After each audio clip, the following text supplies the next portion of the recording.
C'est une région qui s'observe du ciel.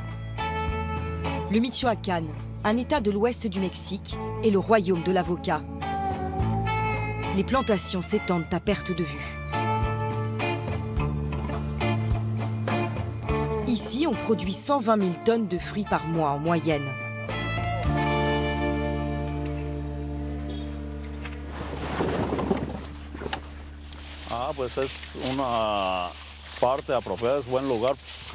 Au Michoacán, le climat est parfait. Là, nous sommes à 1700 mètres d'altitude. C'est idéal pour l'avocat. Tous les producteurs sont unanimes. L'avocat est un fruit qui n'a que des qualités. Sur cette terre fertile, il se cultive facilement et il pousse toute l'année.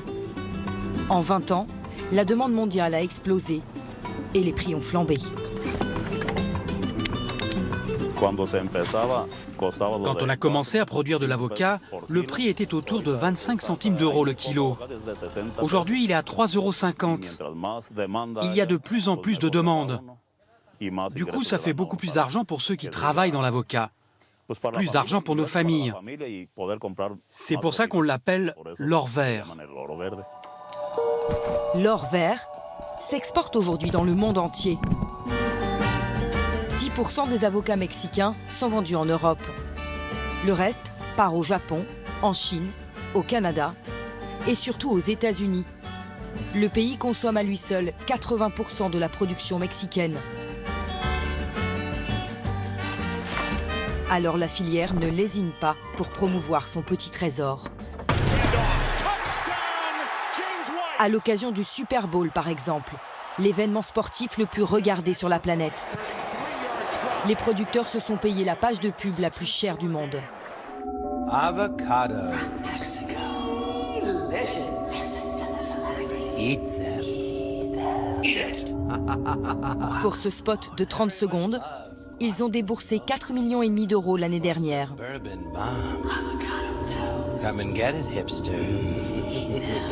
See you in the first quarter. Avocados from Mexico. He's in! Patriots win the Super Bowl! Et la stratégie marketing fonctionne. En 15 ans, les exportations mexicaines ont été multipliées par 30. Elles rapportent plus d'1 milliard d'euros par an. Une bénédiction pour le pays.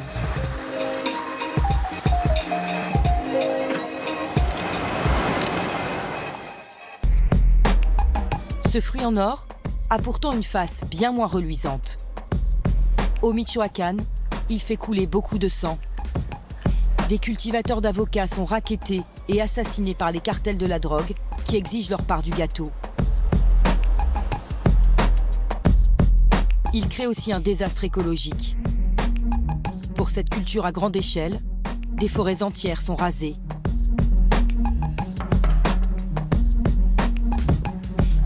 L'avocat engendre une catastrophe sanitaire. Des milliers de litres de pesticides sont utilisés dans les plantations.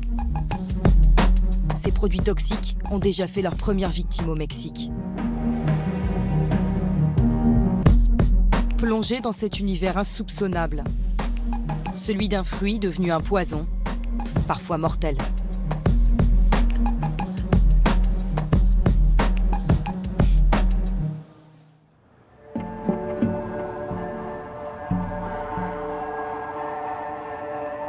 Toncítaro est la capitale mondiale de cet or vert. Dans cette ville de 30 000 habitants, une personne sur deux cultive l'avocat. Il rapporte 300 millions d'euros par an. Une fortune qui attire la convoitise des cartels de la drogue. Pour se protéger du racket, cette bourgade s'est transformée en camp retranché, avec checkpoint et hommes en armes. No te vayas a caer, no te vayas a caer, hijo. Derrière ces cagoules, des producteurs d'avocats qui veulent protéger leurs plantations.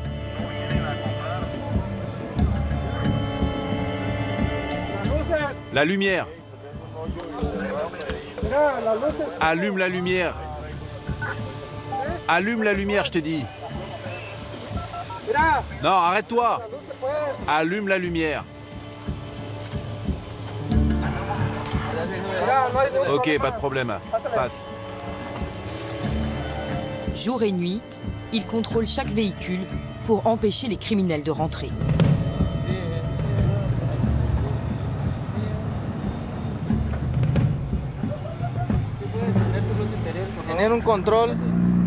On fait des contrôles de sécurité pour protéger les gens qui habitent ici.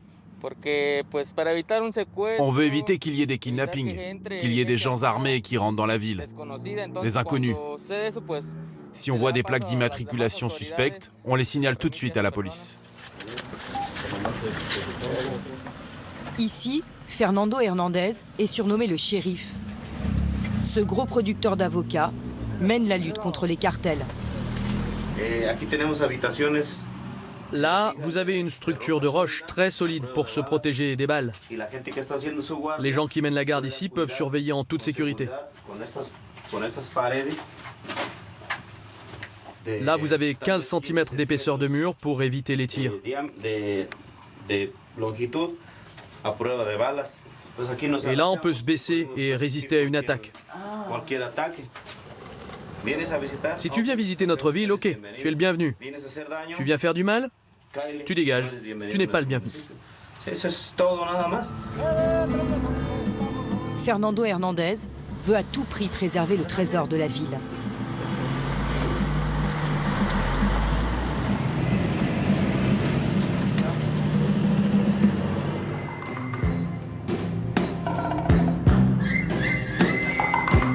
La fortune de Tancítaro, la voici.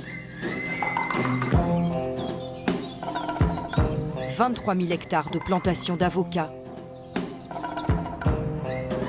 Cette petite ville de l'ouest mexicain fournit à elle seule 5% de la production mondiale. Protection civile, est-ce qu'on peut se voir? Ok, j'arrive. Pour les habitants, l'avocat est un miracle économique. Tancítaro a longtemps été une ville sinistrée, sans emploi. Il y a 15 ans, un homme sur deux quittait la ville pour fuir aux États-Unis. Shérif a été l'un d'entre eux. La situation économique était très difficile au Mexique.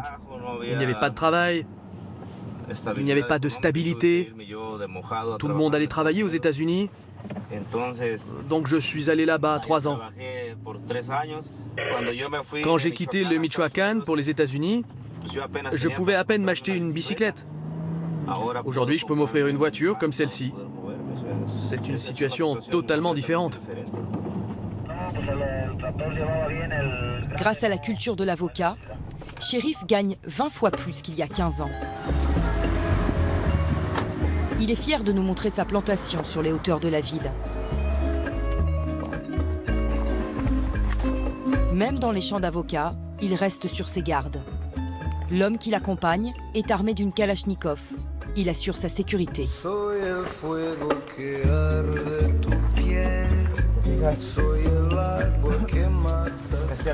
Vous avez 2 tailles de fruits en ce moment. Celui-là et celui-là. Celui-ci va être récolté en juillet de cette année. Et lui va être coupé en décembre à peu près.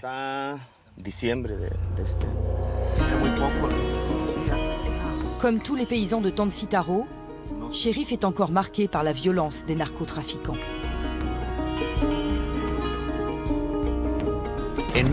Au Michoacán, les caballeros templarios sont accusés de crimes horribles. Les Caballeros Templarios, les chevaliers templiers, l'un des gangs les plus sanguinaires du Mexique. Raquettes, enlèvement d'enfants et exécutions en série. Les narcotrafiquants sèment la terreur au Michoacán. Certaines images sont insoutenables. Comme ces producteurs d'avocats pendus par les cartels en pleine ville.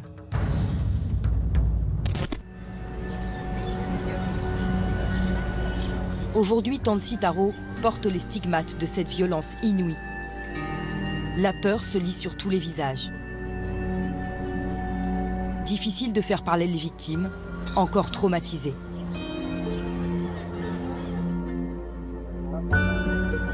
un producteur d'avocats accepte de nous raconter le cauchemar qu'a vécu Tansi Taro.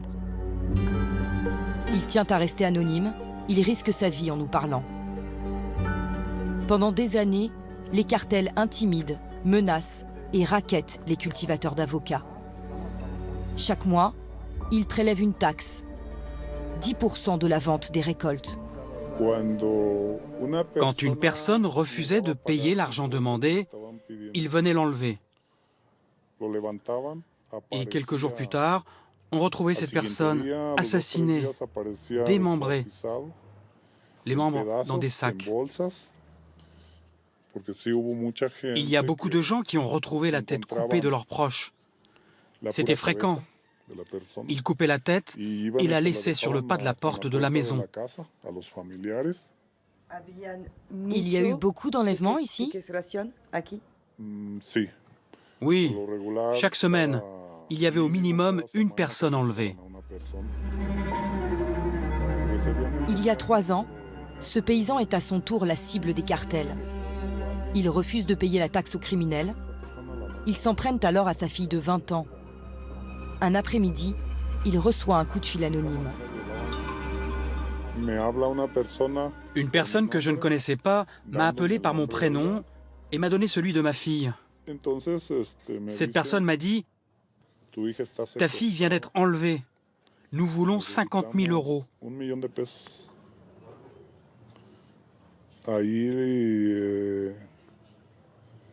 Le drame pour moi, c'est que mon salaire est très bas.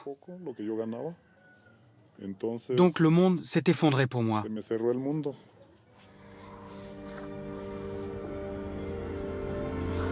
Le souvenir est encore trop douloureux. Je suis désolé, je ne peux pas en parler. Par chance, il a pu retrouver sa fille en vie. Elle a réussi à échapper à ses ravisseurs.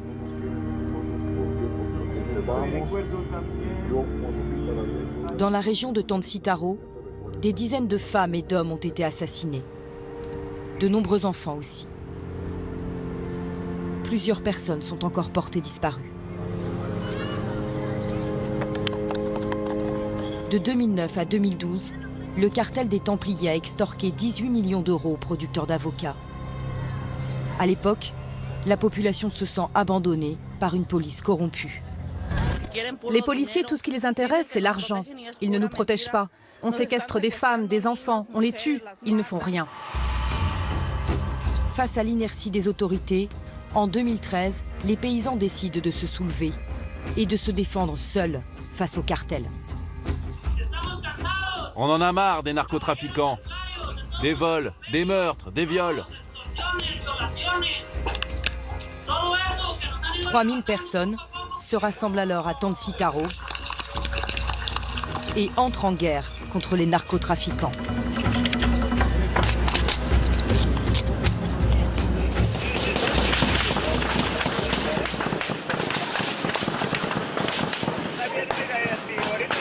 Cette vidéo amateur a été tournée en novembre 2013, au moment où le peuple a pris les armes.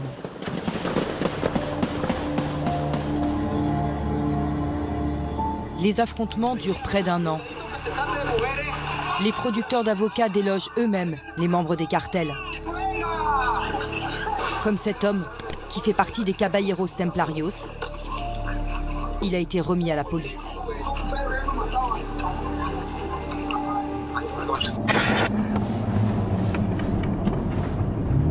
C'est Shérif qui a rassemblé les paysans et organisé le soulèvement à Tansi Taro il y a 4 ans. On a fait le calcul. Le crime organisé avait volé près de 2000 hectares de plantations d'avocats à Tansi Taro. On a récupéré certaines terres et on les a rendues aux propriétaires ou aux membres de leur famille car beaucoup de producteurs ont été assassinés.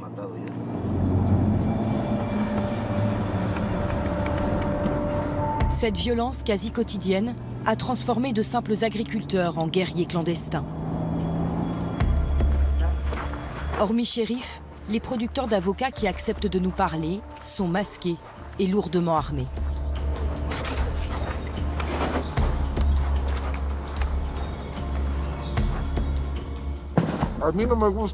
À moi, ça ne me fait pas plaisir d'avoir une arme tout le temps sur moi.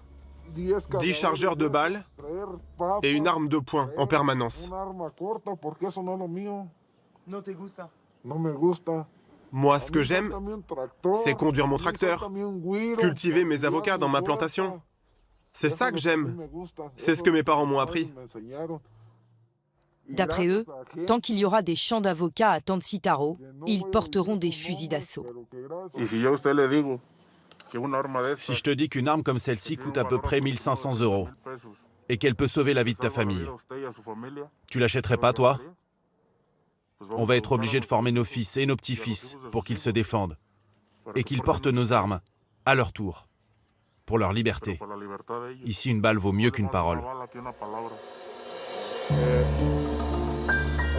Ces hommes ont reconquis leur territoire, mais le calme est précaire.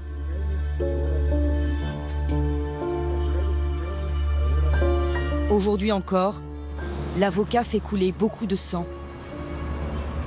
Pendant notre tournage, nous apprenons dans la presse qu'un producteur d'avocats a été assassiné. Son corps criblé de balles a été retrouvé sur un bord de route.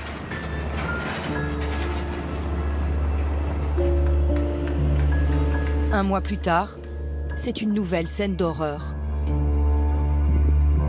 7 cadavres sont découverts dans un village de la région. Encore des cultivateurs d'avocats, fusillés par les cartels.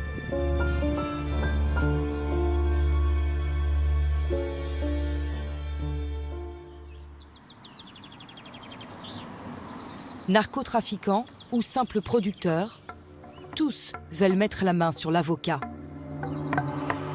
Pour cela, ils ont besoin de terre. Et leur victime commune, c'est la forêt. Leur appât du gain est en train de créer un désastre écologique. En 10 ans, 170 000 hectares de pins ont été rasés en toute illégalité. Depuis 3 mois, le gouvernement mexicain mobilise ses troupes sur le terrain. Venez par là. On va monter avec les forces de police. Gracias. Jaime Chavez travaille au ministère de l'Environnement. Sous escorte policière, il mène des opérations pour récupérer ces parcelles déforestées. Après 2 heures de piste dans les bois, le convoi atteint son objectif. Recule, recule. Ah, c'est bon. Jaime et son équipe ont repéré une plantation illégale. L'opération est risquée. Dans cette forêt, ils ne savent pas sur qui ils vont tomber. La plantation, elle va jusqu'en haut de la colline. Un simple paysan ou un cartel qui s'est octroyé un champ d'avocats. Il faut faire vite. Il n'y a personne par ici? Non, mais en fait, il peut être par là. Le propriétaire est peut-être en haut. Il peut venir de là-bas.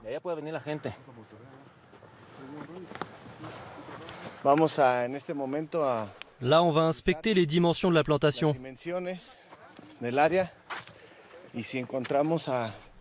On va aller voir si on rencontre le responsable de cette dévastation. Comme vous pouvez le voir, là c'était de la forêt. Et aujourd'hui, tous les arbres ont été rasés pour planter de l'avocat. Tout ça est illégal. L'avocatier en lui-même n'est pas illégal. C'est pas de la drogue, mais c'est la façon dont tout a été déforesté qui est illégale. Ça déséquilibre tout l'écosystème.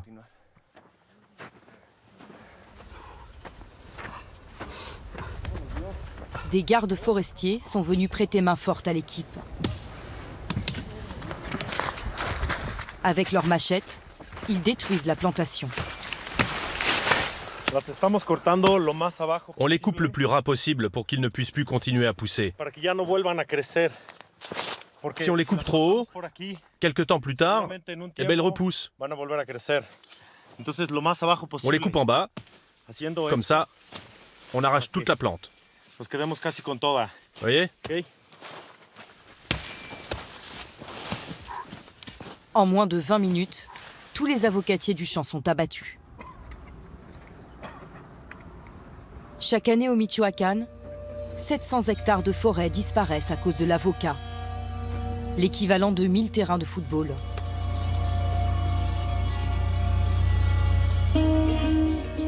Cette culture intensive ne détruit pas seulement la nature. Elle génère une catastrophe sanitaire. Pour mesurer l'ampleur du problème, il faut aller au cœur d'une plantation. Ce produit pulvérisé sur les avocats est un insecticide très puissant. Je me protège car l'odeur est très forte. Il vaut mieux pas qu'on s'approche alors? Non, non, vous approchez pas car vous pourriez vous intoxiquer.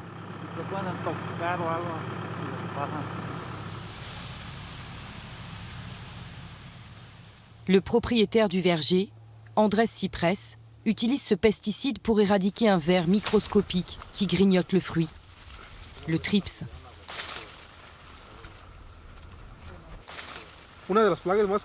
Les dégâts les plus importants qu'on a dans la culture de l'avocat, c'est à cause du thrips. Vous voyez, il attaque le fruit quand il est encore tout petit. Ça fait une cicatrice.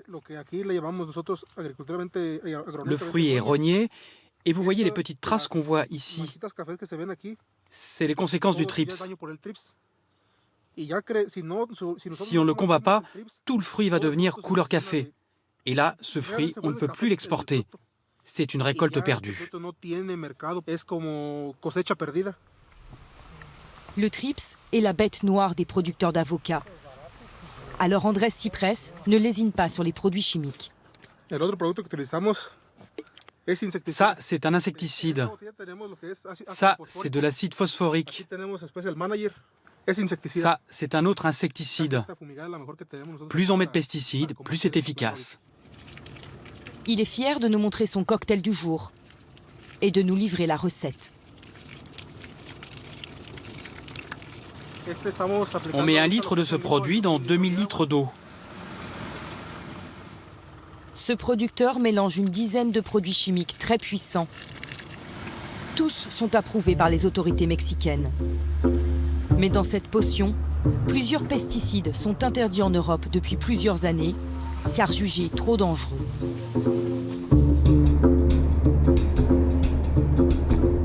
En parcourant l'état du Michoacán, nous découvrons que les produits chimiques sont partout. Sur les façades des immeubles, sur les clôtures des vergers, avec ces panneaux publicitaires de l'industrie agrochimique, à la télévision. Parce que prendre soin de ta plantation est important. Les cultivateurs n'entendent qu'une chose, mettez des pesticides. Avec Faena, les mauvaises herbes meurent toujours. Dans cette publicité, un dangereux désherbant est vendu comme une banale brique de lait.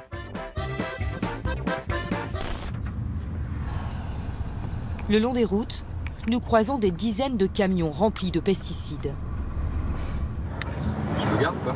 Ouais, je veux bien là. Ces citernes servent à pulvériser les plantations d'avocats.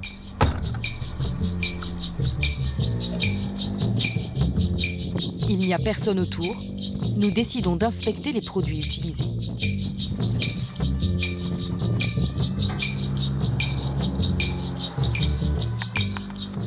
Là, il y a du Perfection. Le Perfection a été interdit en France l'année dernière, jugé trop dangereux. Donc là, il y a marqué Peligroso, dangereux, et ça s'appelle du Naled 90. Très toxique, le Naled est interdit depuis 11 ans sur le sol français. Ça, c'est du nonylphénol, polyoxytylénado. Plusieurs études européennes ont démontré que ce produit était un perturbateur endocrinien. Il est interdit depuis 15 ans en Europe.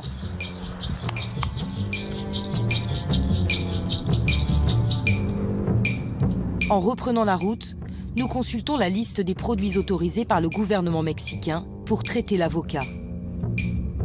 Aucun des pesticides trouvés sur le camion n'y figure. J'ai pas trouvé le Perfection dans la liste des produits autorisés. Je vais regarder le Naled.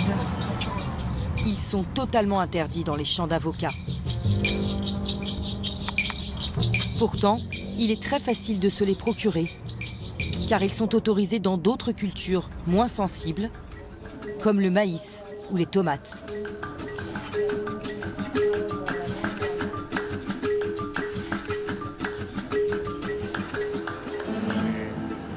Fernando Baena est inquiet. Cet ingénieur agronome tente d'alerter les producteurs sur la dangerosité de ces produits chimiques. Dans cette région où l'avocat rapporte des millions d'euros, il est l'un des seuls à oser critiquer ce business. Fernando nous donne rendez-vous dans ce qu'il appelle la rue des pesticides. Ici, les boutiques d'agrochimie se succèdent, toutes dédiées à l'avocat. Nous entrons dans l'une d'entre elles. Nous nous faisons passer pour des producteurs fraîchement installés.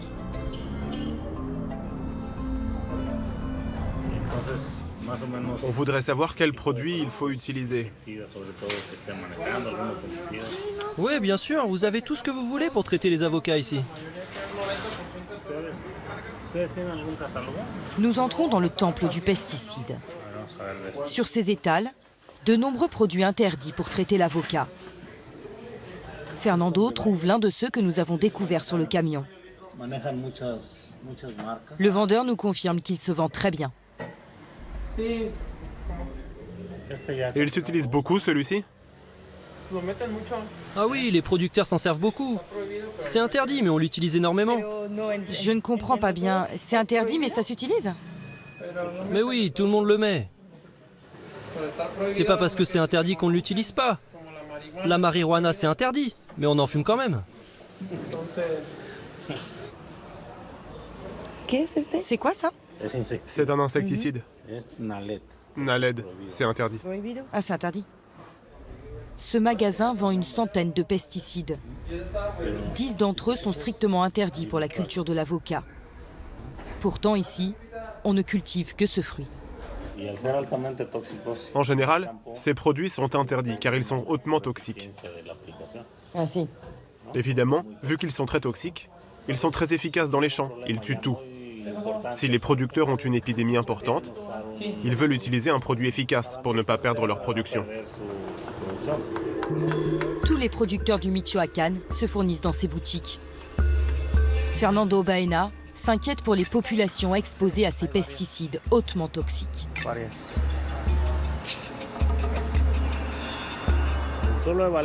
Les producteurs regardent seulement si les produits sont efficaces pour tuer les insectes. Jamais ils ne s'interrogent sur l'impact de ces produits sur l'environnement, ni sur les conséquences graves pour les hommes qui les respirent. Ils devraient vraiment faire attention.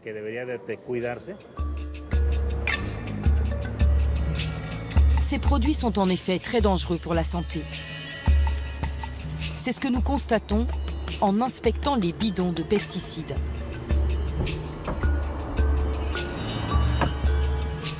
Sur les étiquettes, les mises en garde sont nombreuses. Le carbendazime, qui est l'un des produits les plus utilisés.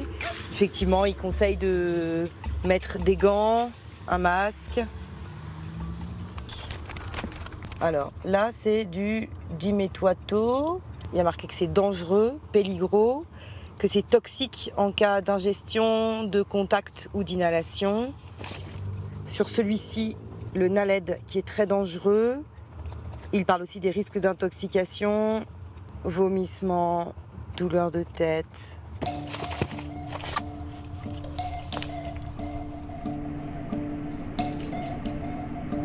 Pendant notre périple, nous découvrons que ces pesticides ont déjà fait plusieurs victimes.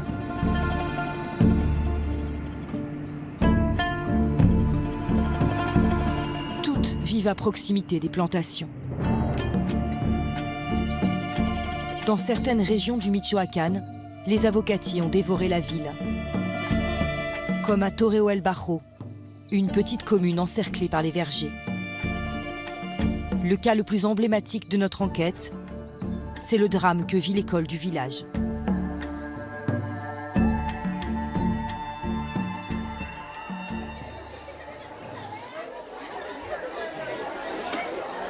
500 élèves étudient ici.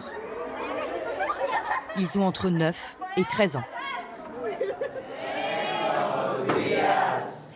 Asseyez-vous, s'il vous plaît. Marisela est professeure d'espagnol. Vous devez tous écrire une chronique sur la semaine culturelle. Elle travaille dans cette école depuis 10 ans. Au fil du temps, elle a vu les avocatiers envahir le paysage. À l'extérieur de l'établissement, mais aussi à l'intérieur. Là, tout ça, ce sont des avocatiers? Eh oui, ces avocatiers font maintenant partie intégrante de l'école. Des insecticides sont pulvérisés sur ces arbres le week-end, quand l'école est vide. Ce qui préoccupe Marisela, ce sont les avocatiers qui bordent la cour. Eux sont traités 2 à 3 fois par mois, même en présence des élèves. La loi mexicaine ne l'interdit pas.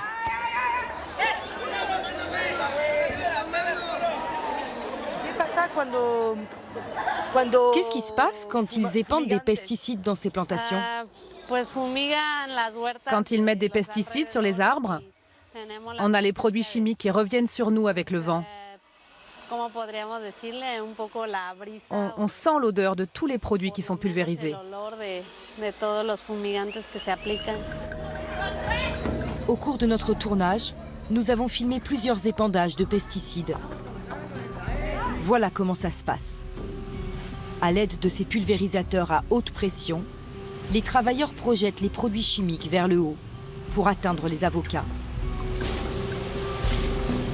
Les particules de produits chimiques se répandent dans l'air. Avec le vent, elles sont souvent transportées bien au-delà de la plantation. Dans la cour de l'école, par exemple.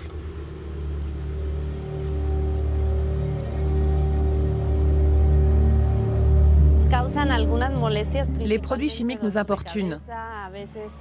Ils provoquent surtout des maux de tête. Et comme l'odeur est très forte, elle nous donne beaucoup de nausées aussi. C'est très dérangeant.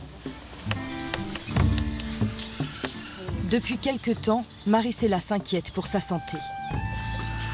L'année dernière, elle a traversé une épreuve qui l'a bouleversée. À l'époque, Serena, une de ses collègues, vit le même drame au même moment. Toutes deux doivent avorter brutalement. Leurs bébés sont mal formés. Marisela est alors enceinte de 4 mois.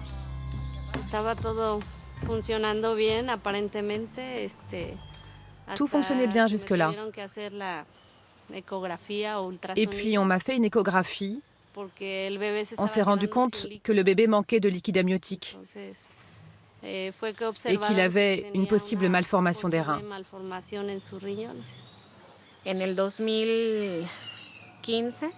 En 2015, je suis tombée enceinte. Mais au 3e mois, on m'a dit que j'avais des complications. Ils m'ont fait une échographie et ils m'ont dit, vous savez quoi? Vos jumeaux ne respirent pas. Il faut avorter.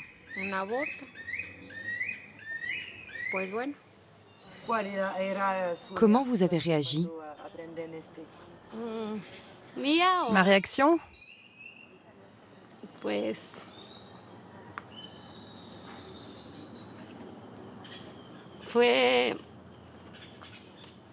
Ça a été tellement difficile.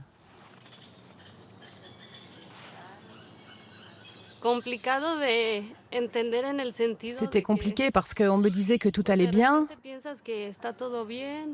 que mon bébé grandissait bien, qu'il bougeait, que tout était parfait.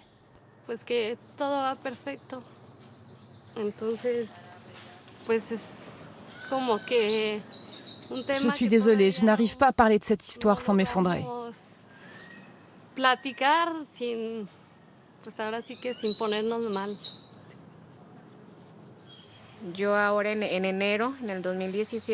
En janvier dernier, je suis retombée enceinte. Et au 3e mois, j'ai dû à nouveau avorter. Pourquoi? Parce que là encore, le bébé s'était arrêté de respirer.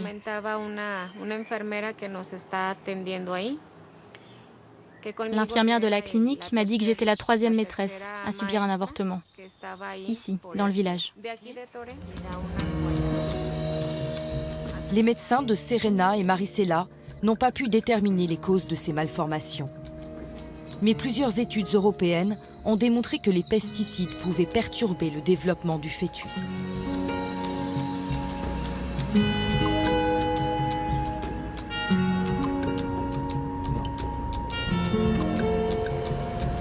Combien de femmes ont vécu la même histoire dans le village de Torreo el Bajo? Encore une fois, il n'y a aucune statistique officielle. Et dans le quartier, difficile d'aborder la question de l'avortement. Au Mexique, l'un des pays les plus catholiques au monde, le sujet est tabou. Nous filmons discrètement. Voilà. Bonjour. Nous avons entendu que certaines femmes enceintes ont des problèmes avec les pesticides. Vous avez entendu des histoires comme celle-ci? Oui, on a entendu que ça faisait du mal les pesticides, car ils sont très forts. Mais dans le village, tout le monde est très réfractaire à parler de tout ça. Pourquoi réfractaire? C'est un sujet sensible? Les personnes n'en parlent pas entre elles. On ne l'apprendra jamais d'un ami ou d'une personne proche. Seulement si on demande. La dernière personne à qui une femme a envie de le raconter, c'est à ses parents, pour ne pas leur faire de la peine. C'est tabou. Au fil de notre reportage, nous mesurons la peur qui entoure la culture de l'avocat. Parce que ce fruit enrichit toute une région, parce qu'il attire les puissants cartels, personne n'ose en parler. C'est la loi du silence.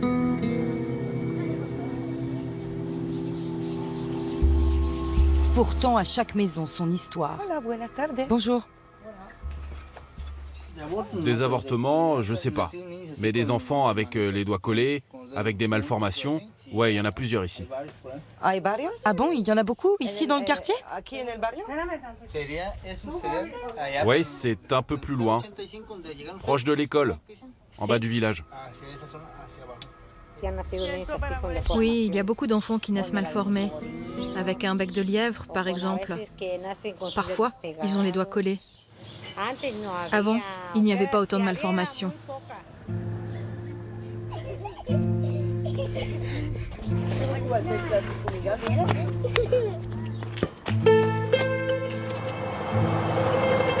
À une dizaine de kilomètres d'ici, dans les quartiers déshérités de Uruapan, une famille a vu sa vie basculer avec l'arrivée d'un enfant.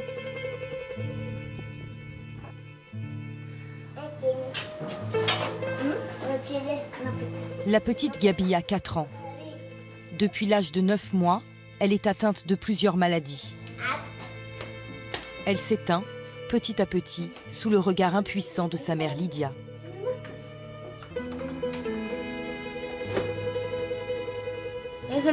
Ça, ce sont les examens où l'on a découvert qu'elle avait un problème aux intestins. Et celui-là, c'est quand on a diagnostiqué son retard mental. Le cerveau de Gabi ne se développe pas normalement. Les médecins ont aussi découvert une anomalie au niveau de son foie et récemment plusieurs tumeurs sur ses intestins, bénignes.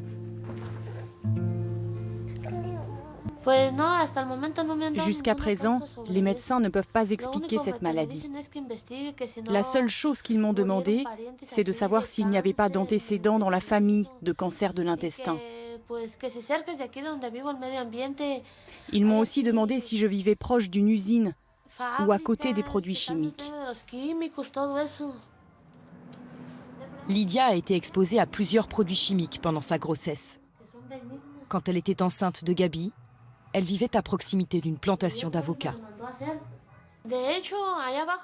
Là où j'habitais quand j'attendais Gabi, il y avait une plantation collée à la maison, je me souviens.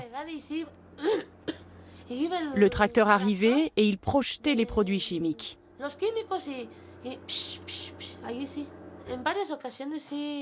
Plusieurs fois, j'ai senti l'odeur. On était tout près. Je me demandais ce que c'était.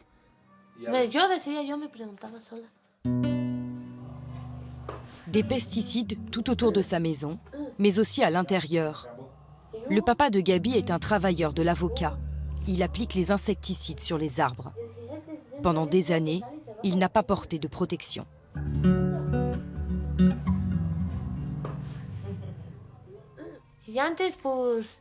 Quand il rentrait à la maison, il restait habillé avec ses vêtements imbibés de pesticides. Il s'asseyait ou il se couchait sur le lit avec nous, comme ça. Ça sentait très fort les produits chimiques. La même odeur que dans les avocatiers. Mais maintenant, il fait attention. Quand il rentre, il se lave les mains, il enlève ses vêtements.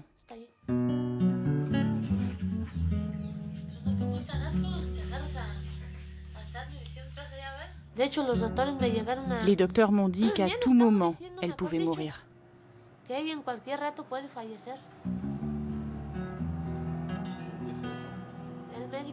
À cause de ses problèmes dans le ventre. En plus, elle a un problème de diabète qui complique sa santé. En janvier dernier, ils m'ont dit qu'il fallait que je me prépare à ce qu'elle meure. C'est quelque chose de très difficile pour moi d'expliquer ça en tant que mère. La douleur que je peux ressentir.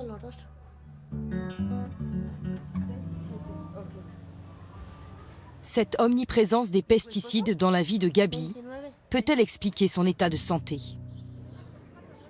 Nous sommes allés à l'hôpital d'Uruapan, poser la question à son médecin.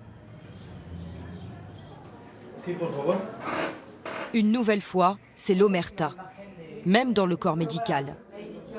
Pendant 20 minutes d'interview, ce docteur ne nous dira pas grand-chose. Il se montre très frileux sur la question. Il faut être très prudent. C'est très dur de vous dire aujourd'hui que c'est à cause des pesticides. Mais c'est aussi très dur de vous dire qu'il n'y a aucun lien. Face caméra, il est difficile d'obtenir des informations dans cet hôpital.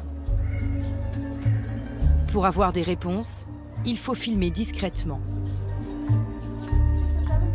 En discutant avec une employée du service communication, nous comprenons qu'ici, tout le monde sait que des enfants tombent malades à cause des pesticides.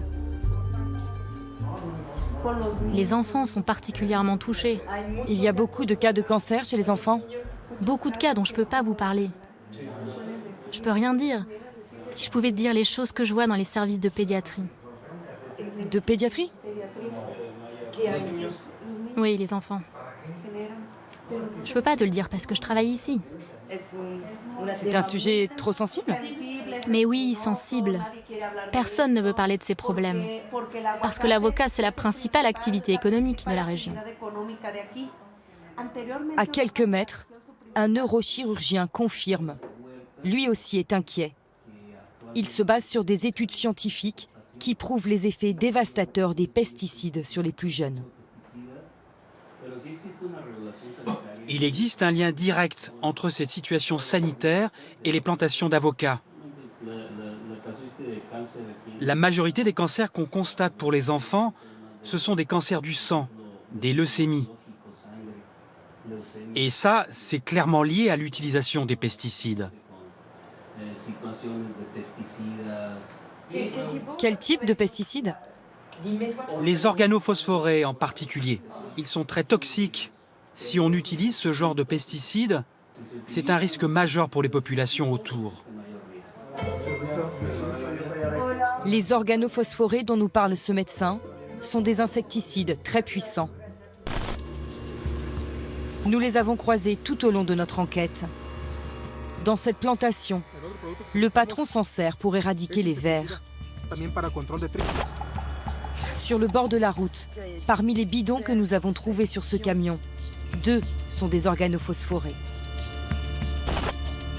Même chose dans cette boutique d'agrochimie. Tous les produits que le vendeur nous a conseillés étaient de la même famille. Si vous voulez des produits efficaces, prenez les organophosphorés.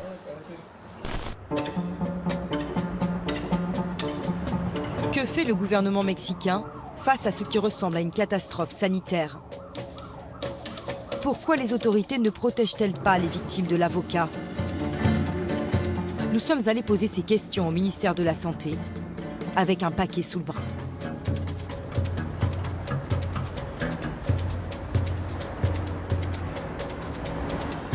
Nous l'apportons au monsieur pesticide du ministère. Ce Ce fonctionnaire est chargé de contrôler l'utilisation des produits chimiques au Michoacán. Je voudrais vous montrer quelques pesticides qu'on a trouvés ici au Mexique. Ce produit, par exemple, le Naled, avec une étiquette rouge. Ouais. Vous connaissez? Nous lui montrons les 5 produits les plus utilisés dans la culture de l'avocat. Ce sont tous des organophosphorés. Oui, des organophosphorés. Vous avez entendu parler de problèmes de santé générés par ces pesticides, les organophosphorés? Des leucémies, des cancers. Il y a des études qui affirment que ces produits sont neurotoxiques. Nous n'avons pas ces informations. Ce n'est pas notre domaine de compétence. Il nous faudrait des chiffres précis qui montrent combien de personnes ont des cancers et qu'on puisse prouver que c'est à cause de ces pesticides organophosphorés. Vous vous inquiétez des risques pour les populations qui vivent près des plantations d'avocats? Celles qui sont exposées à ces produits chimiques? Vous travaillez là-dessus? Nous, on travaille surtout avec les propriétaires de plantations. On essaie de sensibiliser les travailleurs agricoles. Mais vous savez, c'est très rare qu'il y ait des gens qui vivent à côté des plantations. C'est rare qu'il y ait des gens qui vivent près des plantations? Nous, on en a rencontré beaucoup. Certaines personnes vivent collées à des plantations d'avocats. Nous lui parlons de l'école de Torreo el Bajo. C'est une école publique. Tout autour, vous voyez, il y a beaucoup de plantations d'avocats. C'est pas un problème pour vous de savoir qu'ils épandent à proximité d'une école? Oui, c'est un problème. C'est pour ça qu'on essaie de sensibiliser les travailleurs des plantations sur l'utilisation de ces produits et les risques. Monsieur Pesticide est visiblement mal à l'aise pendant l'interview. Il finit par nous donner un argument déroutant. La situation épidémiologique n'est pas la même au Mexique qu'en Europe. Le physique des gens, les antécédents génétiques de chaque région sont différents. Je ne comprends pas. Dans ce cas, je pense qu'on est plus résistants, nous, les Mexicains, à certaines choses. Les Mexicains sont plus résistants que les autres? Certains Mexicains. Au cancer, par exemple? Non. Résistant à quoi? Je pense au virus, à certaines bactéries. Les Mexicains auraient donc une super constitution. Des gènes hors du commun qui leur permettraient de résister à tout, même aux produits les plus toxiques. On a voulu vérifier.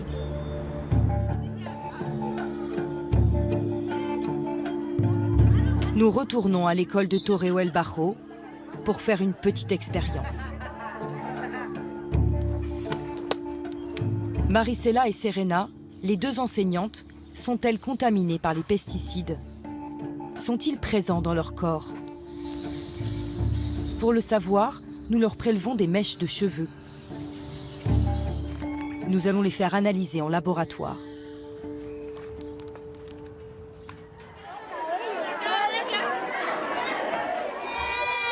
Nous décidons de réaliser le même test sur 5 élèves de l'école. Comme Jade. Elle a 13 ans. Cela fait 1 an qu'elle étudie ici.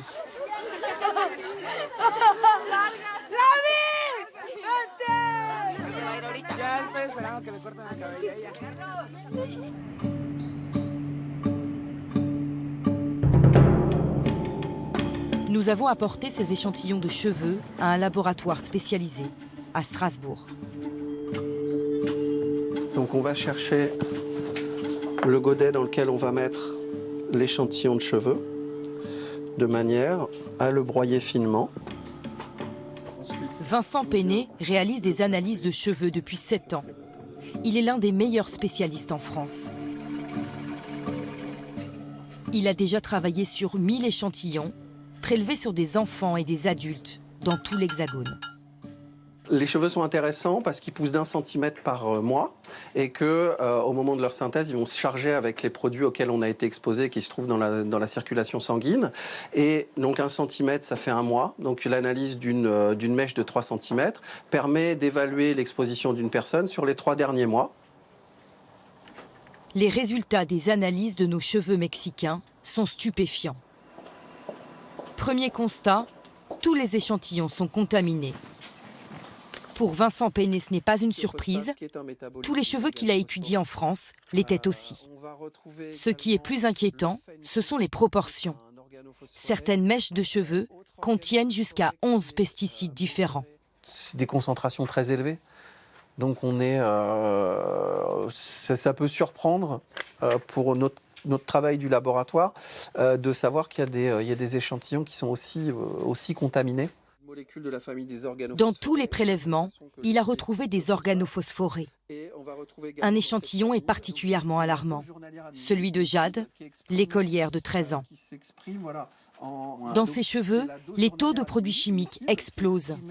Elle est 10 fois plus contaminée qu'un enfant français moyen. L'échantillon en question montre une concentration extrêmement élevée en produits phytosanitaires. La quantité totale de pesticides, c'est de l'ordre de 82 000 picogrammes par milligramme, ce qui est très très important par rapport à ce qu'on peut retrouver, ce qu'on a pu retrouver nous sur des échantillons provenant de France. On demande de faire des études sur... Tous les échantillons contiennent des substances classées cancérogènes par l'Union européenne. D'autres molécules sont suspectés de perturber la reproduction et d'engendrer des troubles du comportement.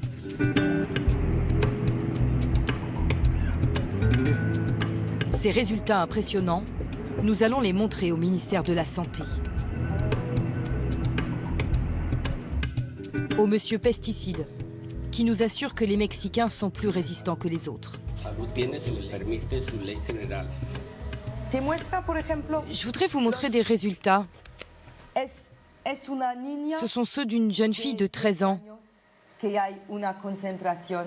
a une concentration de pesticides assez élevée. On a retrouvé 11 pesticides dans son organisme. La concentration est 4 fois plus élevée que chez des agriculteurs en France, par exemple. Qu'est-ce que vous en pensez? On ne peut pas établir de relation entre ces maladies et ces produits. Ça ne vous inquiète pas? Si, ça m'inquiète, mais... S'il vous plaît, on peut interrompre l'interview pendant 10 minutes. Je vous explique. La chargée de communication intervient. Elle affirme que ce problème n'est pas de la compétence du ministère de la Santé. Nous travaillons sur les risques des pesticides domestiques utilisés par les particuliers, pas ceux des agriculteurs dans les champs d'avocats. Mais ce sont des résultats qui concernent des enfants, des femmes exposées à des pesticides. Oui, c'est inquiétant. Et je vous assure qu'on va lancer une alerte sur ce sujet. Maintenant, on sait que c'est à l'école de Torreo El Barro. On va lancer une enquête. À la fin de l'interview, le ministère de la Santé nous promet de se saisir du dossier. Mais combien y a-t-il d'écoles comme celle de Torreo El Barro? Combien de personnes sont menacées par la culture de l'avocat?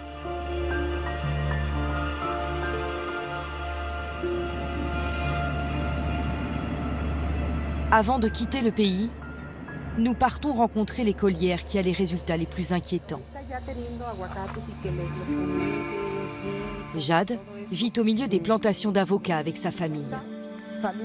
Comme la majorité des personnes que nous avons rencontrées lors de notre reportage. Là-bas, dans le fond, vous avez des avocatiers. Dans le virage aussi, il y a des avocats. Je vis ici depuis que je suis toute petite. À l'époque, il n'y avait pas d'habitation. Il n'y avait que des pins. C'était une grande forêt de pins. Il n'y avait pas un seul avocatier ici. Là, vous voyez, il y en a plein. Et là aussi. Où ça, Jade? Là, en face de nous. C'est un avocatier.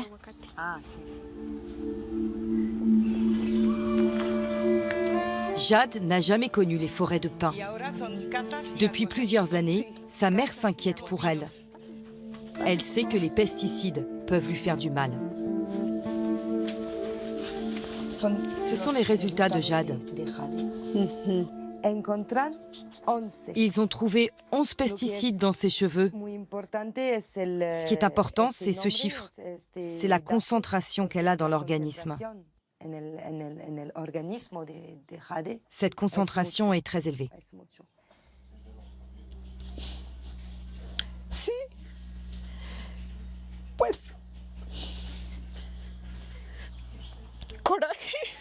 Je me sens en colère.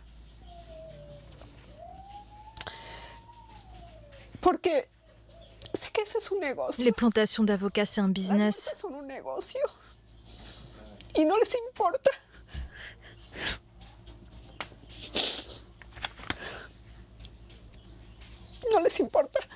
Tout le monde se fout de la santé des gens.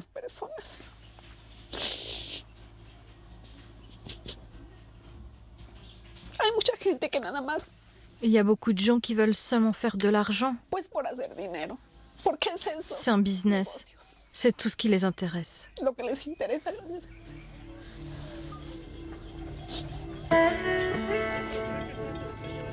Avec ce cocktail de 11 pesticides dans l'organisme, Jade a un risque plus élevé de développer des problèmes neurologiques ou des maladies comme le cancer.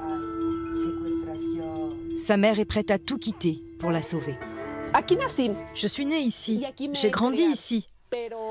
Mais aujourd'hui, connaissant ces résultats, on va déménager, partir d'ici. C'est une option pour vous de partir? Oui. Partir loin de la ville. Aller dans un endroit où il n'y a pas d'avocat. Aujourd'hui, on n'a aucune autre alternative. Il faut qu'on prenne une décision. Pour le bien de Jade, mais aussi celui de toute la famille.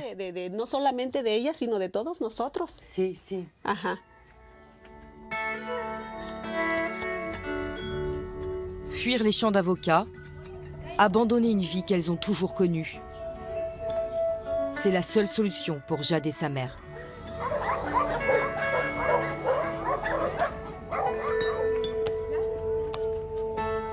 Nous avons aussi voulu montrer leurs résultats aux maîtresses d'école.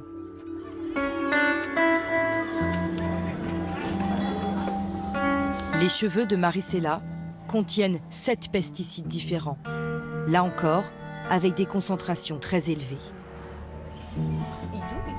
Pour la première fois, elle a eu le sentiment de trouver des éléments de réponse à ces éternelles questions. Depuis notre première rencontre, Serena est retombée enceinte. Quand elle a appris qu'elle avait 3 produits chimiques dans l'organisme, à forte dose, elle a décidé de ne plus retourner à l'école pendant sa grossesse. À 35 ans, elle veut se laisser la chance d'accomplir son rêve. Devenir un jour mère de famille.